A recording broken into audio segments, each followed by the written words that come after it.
বৃহস্পতিবার রাতে বিশেষ একটি আমল করলে মনের সকল আশা পূরণ হবে, আল্লাহ বিপদ থেকে হেফাজত করবেন, সকল ধরনের দুর্ঘটনা অ্যাক্সিডেন্ট থেকে আল্লাহ আপনাকে হেফাজত করবেন। এই বৃহস্পতিবার রাতের আমরা গুরুত্ব এখনো বুঝতে পারি নাই। বৃহস্পতিবার দিন গিয়ে যে রাতটা আসে সেটাই হচ্ছে জুমার রাত। এই রাতের অনেক ফজিলত রয়েছে। আরবি মাস, আরবি দিন শুরু হয় মাগরিবের পর থেকে। এজন্যই আমরা রমজানে চাঁদ উঠে আমরা তারাবি পড়ি, তার পরের দিন রোজা রাখি। এজন্য এই জুমার রাতটাই হচ্ছে বৃহস্পতিবার রাত, অর্থাৎ বৃহস্পতিবার দিন গিয়ে যে রাতটা আসে সেটাই হচ্ছে জুমার রাত। নবীজি সাল্লাল্লাহু আলাইহি সাল্লাম জানিয়ে দিয়েছেন, এই রাতে যদি কেউ ইন্তেকাল করে তার কবরে কোনো আযাব হয় না, যদি মুমিন বান্দা হয়ে থাকে। আর যদি কাফের মুশরিক হয় তাহলে তো তার কবরে আযাব হবে। যদি মুমিন ব্যক্তি হয় এবং জুমার রাতে মারা যায় তাহলে তার কবরে কোনো আযাব হয় না। এ রাতের অনেক ফজিলত রয়েছে। এ রাতে অসংখ্য অগণিত মানুষের গুনাহ খাতাগুলো আল্লাহ তাআলা ক্ষমা করে দেন যারা আল্লাহর কাছে তাওবা করে। এজন্য জুমার রাতের বিশেষ একটি আমল রয়েছে, যে আমল আমরা অনেকে জানি কিন্তু করি না, অনেকে আমলের কথাও জানে তারপরও করি না। সেটা হচ্ছে দুরূদ শরীফের আমল। এই বিশেষ আমলটাই হচ্ছে দুরূদ শরীফ।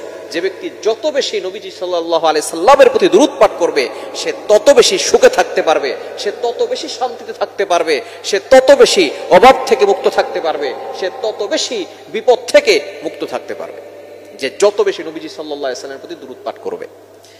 এই বৃহস্পতিবার রাতে যখন শুরু হয় জুমার রাত, অর্থাৎ যেদিন জুমার দিন শুরু হয়, ওই সময় আল্লাহ পাক রব্বুল আলামিন বেশি বেশি করে আমাদেরকে নবীজি সাল্লাল্লাহু আলাইহি ওয়াসাল্লামের প্রতি দুরূদ পাঠ করতে বলেছেন। আমরা যে দুরূদ পাঠ করি এগুলো সব নবীজি সাল্লাল্লাহু আলাইহি ওয়াসাল্লামের কাছে পৌঁছানো হয়। আপনি যত বেশি দুরূদ পাঠ করবেন তত বেশি নবীজি সাল্লাল্লাহু আলাইহি ওয়াসাল্লামের নৈকট্য অর্জন করতে পারবেন। রাসূলের ভালোবাসা আমরা শুধু মুখে মুখে প্রকাশ করি, যদি আপনি সত্যি নবীজিকে ভালোবাসেন তাহলে বেশি বেশি করে দুরূদ পাঠ করবেন। আল্লাহ নিজে বলে দিয়েছেন, কোরআন খুলেন 22 নম্বর পারার 5 নম্বর পৃষ্ঠার 4-5 নম্বর লাইন, সূরা আহজাবের 56 নম্বর আয়াতে রব্বুল আলামিন বলেন, ইন্নাল্লাহা ওয়া মালাইকাতাহু ইউসাল্লুনা আলান নবী ইয়া আইয়ুহাল্লাযীনা আমানু সাল্লু আলাইহি ওয়া সাল্লিমু তাসলিমা। নিশ্চয় আল্লাহ ওয়া মালাইকাতিহু, আল্লাহ এবং তার ফেরেশতারা নবীজি সাল্লাল্লাহু আলাইহি সাল্লামের প্রতি দুরূদ পড়ে। আল্লাহ দুরূদ পড়ে মানে আল্লাহ রহমত নাজিল করেন, ফেরেশতারা দুরূদ পড়ে মানে ফেরেশতারা নবীজির জন্য রহমতের দোয়া করতে থাকেন। আর বলছেন, ইয়া আইয়ুহাল্লাযীনা আমানু, ওয়া ইউ হ্যাভ বিলিভার্স, সেই ইমানদারগণ, সাল্লু আলাইহি ওয়া সাল্লিমু তাসলিমা, তোমরা নবীজির প্রতি দুরূদ পাঠ করো। যে ব্যক্তি যত বেশি দুরূদ পাঠ করবে তত বেশি শান্তিতে থাকতে পারবে। এজন্য দুরূদ বেশি বেশি পড়ার দরকার আছে না নাই? বৃহস্পতিবারে বিশেষ আমল হচ্ছে দুরূদের আমল। শুক্রবার বেশি বেশি করে দুরূদ পাঠ করবেন। জীবনে যতদিন শুক্রবার পাবেন দুরূদের আমল কখনো ছাড়বেন না। দুরূদের আমল যত বেশি করবেন তত বেশি আল্লাহ তাআলা অভাব দূর করে দিবেন এবং আল্লাহ তাআলা বিপদ থেকে হেফাজত করবেন। আমি নিজে চাক্ষুষ প্রমাণিত, আমি দুরূদের আমলটা বেশি করে থাকি আলহামদুলিল্লাহ। নিজে আমি অনেকবার বড় থেকে বড় ধরনের বিপদ থেকে মুক্তি পেয়েছি। আল্লাহ তাআলা এই দুরূদের মাধ্যমে আমাদেরকে হেফাজত করবেন যদি আপনি ইয়াকিনের সাথে বিশ্বাস রেখে দুরূদ পাঠ করতে পারেন।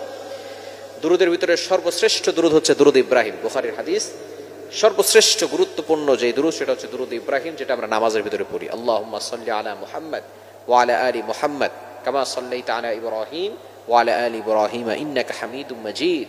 আল্লাহুম্মা বারিক আলা মুহাম্মাদ ওয়া আলা আলি মুহাম্মাদ কামা বারাকতা আলা ইব্রাহিম ওয়া আলা আলি ইব্রাহিম ইন্নাকা হামিদুম মাজিদ। এই দুরূদটা হচ্ছে সবচেয়ে ফজিলতপূর্ণ দুরূদ। এটা পড়ার চেষ্টা করবেন। যদি এটা পড়তে না পারেন সাল্লাল্লাহু আলাইহি ওয়াসাল্লাম, এটাও একটা দুরূদ। অথবা আল্লাহুম্মা সাল্লি আলা সাইয়্যিদিনা মুহাম্মাদ, এটাও একটা দুরূদ। আপনি গুরুত্বপূর্ণ এবং বিশেষ ফজিলতপূর্ণ দুরূদ হচ্ছে দুরূদ ইব্রাহিম, এটা পড়ার চেষ্টা করবেন। আর যদি না পারেন সাল্লাল্লাহু আলাইহি ওয়াসাল্লাম এটা পড়বেন। আল্লাহ তাআলা আমাদের সকলকে বিশেষ করে এই জুমার রাতে এই দোয়া দুরূদ পড়ে আল্লাহর কাছে দোয়া করলে আল্লাহ তাআলা দোয়া কবুল করেন। আপনি জুমার রাতে তাহাজ্জুদের সময় আল্লাহর কাছে দোয়া করবেন, বেশি বেশি করে দুরূদ পড়ে আল্লাহ পাক রব্বুল আলামিন আপনার সকল মনের আশা এবং সকল আকাঙ্ক্ষাগুলো কবুল করবেন।